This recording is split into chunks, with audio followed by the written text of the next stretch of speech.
There are two really big takeaways that you can get out of our research and what we actually did this semester. The first takeaway, and this is really interesting, is that when someone is in an immobile setting, meaning they're at a sit-down computer, at a desktop, at a laptop, when they're not out and about, they're just as likely to take out their phone and text a response as they are to actually go out and visit a URL.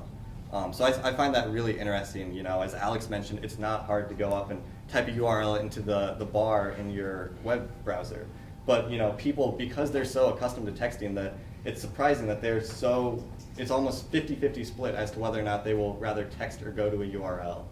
The second big takeaway that we kind of found out is that when you're in a mobile setting, meaning when you're out and about and you only have your smartphone or even your regular mobile phone, people are 7 times more likely to use QR than to go and visit a mobile website. And I'm not sure if that's just because you have to it's tougher to navigate through to a mobile website, or if it's just because all QR does is simplify the actual visitation of a website. But we found that you're 7 times more likely to visit or to use QR than to actually go to the mobile website by typing in a URL. So those are kind of the two big takeaways that you can draw from the research that we conducted here. Radio obviously wasn't nearly as successful. It's kind of a dying, I wouldn't say it's completely dying, but at the same time, when you're trying to appeal to college radio, that's even worse. I don't know anyone who actively listens to the Edge, so no surprise there. So yeah, those kind of are our conclusions and what we found out. And finally, we just want to talk really briefly about our student experiences. And I think I should actually hand it over to Adam, who hasn't really had the limelight, on what he thought about our class. So I wasn't planning on speaking today until like a half hour before this started, so I only got one slide.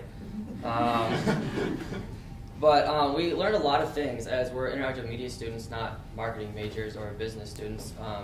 We have the technical skills, but we learned a lot of things about marketing. But you can't just have the technical skills, or you can't just have the marketing skills. You have to build them together in one cohesive way, because customers don't care, oh, this department did it or this department did it. It has to be a cohesive experience.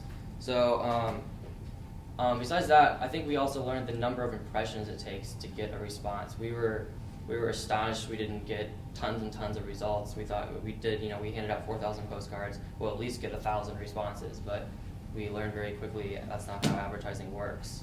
But I think one really cool story that I heard back from people who saw our postcards was it speaks to the importance of a clear and consistent brand.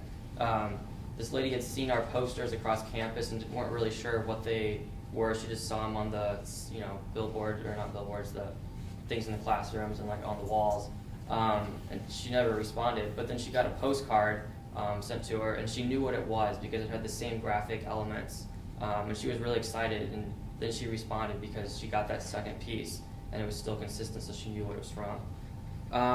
And finally, I think the thing I learned was the importance of a really, really, really clear vision and goal of what you want to get to from the very beginning, and having one person that'll bring you through that and make sure everyone's on board with the same thing. Because at the beginning of our project, we didn't really have a clear leader on the project, and so different teams were kind of doing different things. But once we got it all together, I think it turned out really well. So, unless you guys have anything else to say. Okay, and if you guys want to learn more about our research or our projects, there's a URL and a QR code that can redirect you to that, and there's a PDF downloadable that contains all of our results and process documents that if any of you are interested in learning more about, I would highly recommend downloading. Yeah, most of the details, how many pages is the report? It's 20 pages. It's about 20 altogether, and it has more detailed responses, 15 readable, and then the student responses to the experience are in there as well. So I'd ask you to please, if you get an opportunity to take a look at it, because it'll show the breakdowns a little bit more clearly than what we've had an opportunity to describe to you today. Why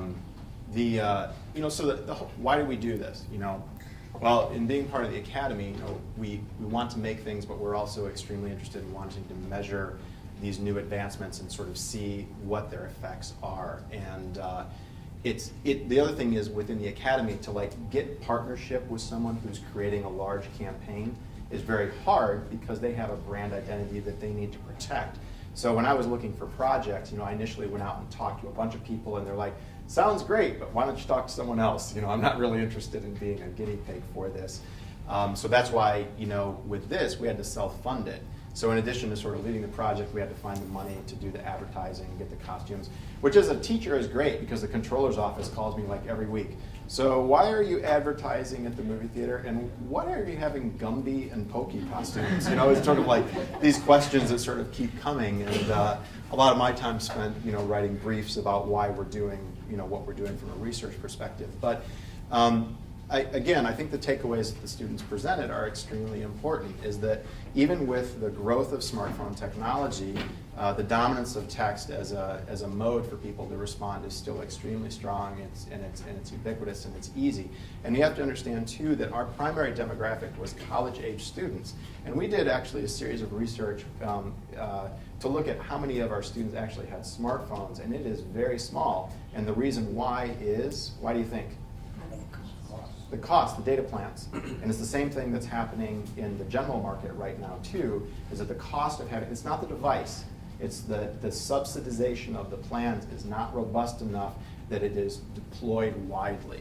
So those trends that you see are going to change, especially in the major markets. And so like if you were to take and sort of look at, if you were to do the same thing and look at a different demographic that might be buying at a conference, for example, or in a business environment, the adoption of the smartphones is probably going to be much higher because they're getting their plans subsidized by their business, or they've just adopted it because it's something that they need to have in the course of their everyday life. So again, that's part of that social contract, like what are you designing and who are you designing it for, and what's your expectation for the types of communication that they're going to be able to engage in.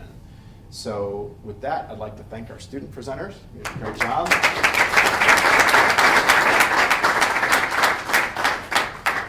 Graduating next year, graduating next year, graduating next year. So if you're looking for some smart kids, keep these guys in mind. We do have about 5 minutes for questions. So I'd really like to hear your thoughts on what we did, or questions about what you're doing in the industry.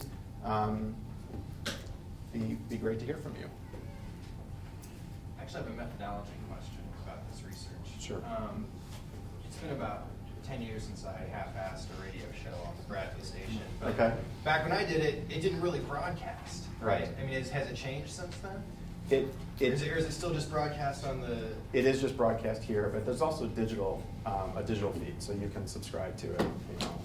Also, as a representative of more traditional media here, newspaper guy, it bothers me to hear, that radio. Someone say radio is dying when maybe this college station isn't necessarily representative of Right. Of some other college stations.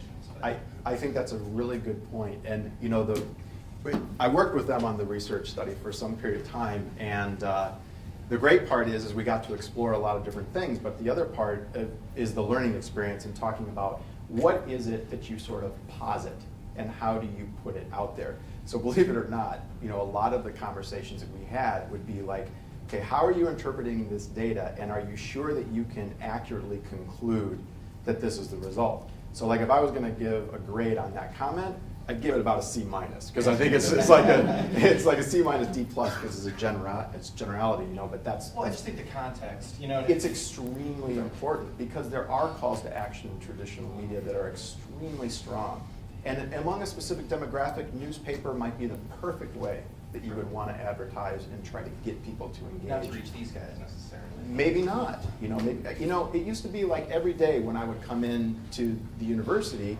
I'd see a stack of newspapers. They would be delivered at 4 o'clock in the morning, and the professors would pick up the Wall Street Journal and they'd pick up the New York Times, and they would hand them out to the students that had subscribed to those papers. I mean, you don't see that anymore. That doesn't mean that people aren't reading the content. Wall Street Journal got the wall. They're moving with it. So, yes. Let's not forget about the other part of the equation of reach is also frequency. Yes. So that's a good question. So it's like, how many impressions do you get? All right. So, and then how many times do you get to touch the same person sort of like over and over again? And that reinforcement of the brand is really the key thing. So from a business perspective, that's the advantage because you have the ability to create the experience and to promote the brand over the lifetime of that product or that company. So the reinforcement, like with this, I think we have a lot of trust factors. People are like, what is this? do I really want to be responding? Am I going to be like phished or spammed? You know, like what's going to come from it? Whereas if you were getting something from a very known and trusted brand, like for example, Jay-Z and Bing, you know, you're probably not going to question the validity of that call to action. So I think trust, again, part of the social contract is how much do you trust the interaction that you're engaging with as it's being presented. That's, you know, that's a key part of it too. When you're trying to introduce essentially a new brand. Exactly. Yeah, try to launch a brand in like 8 weeks, okay, with $5,000. All right, have at it. You know. Clarity, and how many times to define that clarity over and over again. Exactly. And if you really look at how many impressions we got, okay, so we know we had 4,000 postcards. How many posters went out? I want to say 1,200. Yeah. 1,200? 800 to 1,200. 1,200 posters. How many? And the viral probably hit a majority of the Bradley campus, you know, because of the friends of friends of friends. Like, we're imagining that the views are a little bit higher than what we're seeing because of the way it was distributed. You know, so maybe 10,000 impressions, optimistically. Maybe 10,000, you know, so, you know, keep the returns sort of. How many returns did we have? Conversions. Uniques. How many unique submissions did we Unique have? submissions were, 472, right? no, that was how many repeat submissions. We had 400, I think it was like 410. Okay, For unique. so you're almost getting, you know, 5%, you know, 5% conversion rate on those, you know, those various calls to action.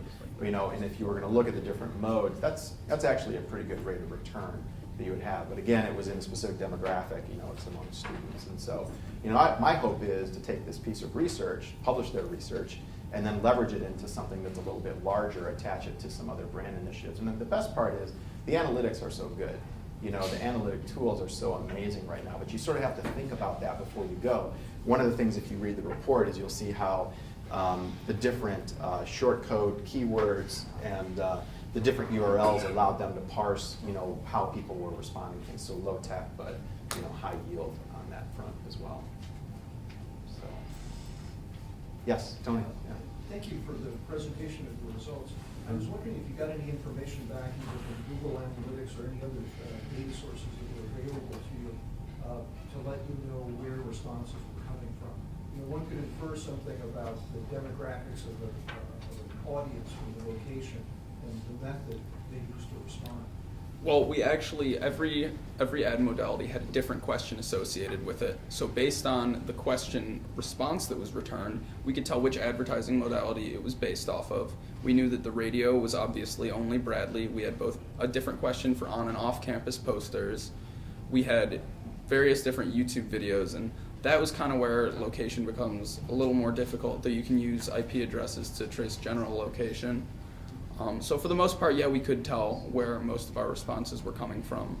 A lot of them were local and from Bradley, however. But the big advantage is obviously on the smartphone. I mean, if you're using anything that's, you know, geolocation or GPS, you know, you can, especially if you're doing an app, you know, the amount of information, the type of information you can pull is going to be much more granular than what you're going to get from basic IP, you know, responses. I mean, if you have control over those networks, it's easier to sort of figure out, like, if you were in a conference, for example, you could get a lot closer in sort of knowing, you know, maybe what points they were coming on and off of, but even that is pretty wide with those handoffs as they occur, you know, in a location.